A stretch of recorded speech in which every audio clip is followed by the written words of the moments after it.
సన్నిధిలోకి మనం మంచి మనసుతో రావడానికి హల్లెలూయా దేవునికి స్తోత్రం. ఏమంటుడు హల్లెలూయా, సజ్జనుడు తన హృదయమును మంచి ధననిధిలో నుండి సద్విషయములను, దేవుని విషయములను, దేవుని కృపను, దేవుని టైంని, దేవుని సన్నిధిని మనం ఎప్పుడైతే తీసుకుంటామో దేవునికి మహిమ కలుగుతుందాక ఆ టైంని దేవుడు ఎంత చక్కగా ఆశీర్వదిస్తాడంట. దేవా నీకు ఇంత టైం ఉంది, నీకు టైం ఇవ్వాలనుకుంటున్నాను, నా షెడ్యూల్ ఏమో చాలా బిజీ, నేను పొద్దున్న లేస్తే ఇన్ని పనులున్నాయి ప్రభువా నీకు అప్పగించుకుంటున్నాను. కీర్తనలు 55:22 ప్రకారం నేను ఏం చేస్తున్నా అంటే నీకు అప్పగించుకుంటా ప్రభువా అంటే గంటలు గంటల టైం ఇస్తాడు ప్రార్థనకి, గంటలు గంటలు ఆయన సన్నిధిని ఇస్తాడు. దేవునికి స్తోత్రం. సన్నిధి అంటే ఏంటి? మనం పోయి దేవా నీకు స్తోత్రం, అయ్యో నా ప్రార్థన, అయ్యో నా ఆశలు నాకు కాదు, గమ్మన సైలెంట్గా ఆయన దగ్గర కూర్చున్నప్పుడు ఆయన స్వరం వినిపిస్తాడంట. అయ్యో నేను ఒక నెల అయింది కూర్చో, నాకు ఏమి వినబడతలేదు అనొద్దు.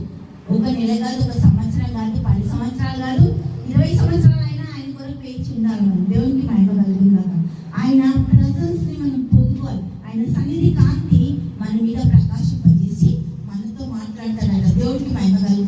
దానికోసం టైం తీసుకోవాలంటే ప్రత్యేకంగా చాలా ఇంపార్టెంట్. హల్లెలూయా దేవునికి స్తోత్రం. చేస్తున్నాం. ఎందుకు ప్రేస్ అవ్వట్లేదు? ఎందుకు నాకు ఇది రావట్లేదు? ఎందుకు నాకు ఇది మేము పొందుకోవట్లేదు? అన్ని క్వశ్చన్స్. ఇప్పుడు ఎవరైనా మనము మైక్ ఇచ్చిన తర్వాత కొంచెం సాక్ష్యం చెప్పండి, సాక్ష్యం కాదు, ఫస్ట్ రిక్వెస్ట్ దేవుడికి ఇస్తాం. ఏమంటే రిక్వెస్ట్ అంతా అయిపోయిన తర్వాత ఏదో కోనాల చిన్న సాక్ష్యం దేవుడికి మహిమ.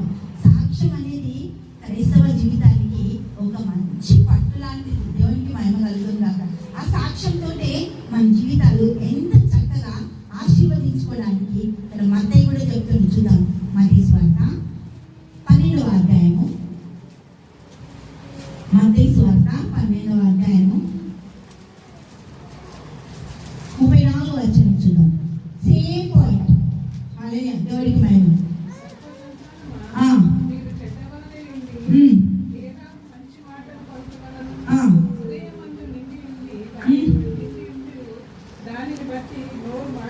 హల్లెలూయా దేవునికి స్తోత్రం. హృదయము నిండిన దానిని బట్టి నోరు మాట్లాడును. అందుకే హృదయాన్ని మనం కంప్లీట్ గా వాక్యంతో నింపుకొని నోరుకి మాట్లాడే అవకాశం ఇవ్వదు. దేవునికి స్తోత్రం. మౌనంగా సంపాదించుకోవాలంట.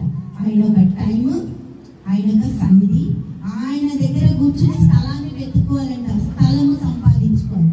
మనం వచ్చి అక్కడ కూర్చున్నామంటే దేవుని దూతల ప్రజెన్స్ ఉండాలి. మనం వచ్చి అక్కడ ప్రార్థిస్తున్నాము అంటే చుట్టుపక్కల వాతావరణం మారిపోవాలి. మనం వచ్చి అక్కడ కూర్చున్నాము అంటే అది మనకి తెలియబడాలి. దేవునికి మహిమ కలుగును గాక. ఆయన సావాసం మనతో చేస్తారంట. దేవునికి స్తోత్రం.